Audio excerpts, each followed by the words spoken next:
Hello everyone, এখন আমরা দেখব জাতিগিজিতে কিভাবে প্রোডাক্টের সাইজ বা কালার অ্যাড করতে পারবেন। প্রথমে ইনভেন্টরি ডিটেলসে যাই এবং নিচে স্ক্রল করলে দেখতে পারবো প্রোডাক্ট ভ্যারিয়েন্ট অপশন আছে। সেখানে অ্যাড বাটনে ক্লিক করব এবং সাইজ অ্যাড করার ক্ষেত্রে টাইটেলে সাইজ দিব এবং অ্যাট্রিবিউটে যে সাইজটা অ্যাড করতে চাচ্ছি সেটা লিখব। এই সাইজের জন্য যদি আমার কোনো এক্সট্রা প্রাইস থাকে তাহলে সেটা দিব, না হলে আমি 0 দিয়ে দিব। এইভাবে আমি বাকি সাইজগুলো অ্যাড করে নিচ্ছি এবং সাইডের জন্য যদি কোনো এক্সট্রা প্রাইস থাকে তাহলে সেটা এখানে অ্যাড করব, না হলে 0 দিয়ে দিব।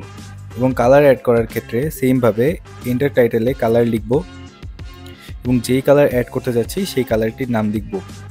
এবং এক্সট্রা প্রাইস যদি না থাকে তাহলে আমি এক্সট্রা প্রাইসের জায়গায় 0 দিব, এবং যদি এক্সট্রা প্রাইস থেকে থাকে তাহলে আমি এক্সট্রা প্রাইস এখানে অ্যাড করব। যেমন আমি ব্ল্যাক কালারে 100 টাকা এক্সট্রা প্রাইস অ্যাড করলাম এবং হোয়াইট কালারের ক্ষেত্রেও আমি 100 টাকা এক্সট্রা প্রাইস অ্যাড করছি। এভাবে আপনি যদি চান কালার বা সাইজের জন্য এক্সট্রা প্রাইস অ্যাড করতে তাহলে সেটা অ্যাড করতে পারবেন এবং নিচে আপডেটে ক্লিক করলেই কালার এবং সাইজ অ্যাড হয়ে যাবে। ধন্যবাদ।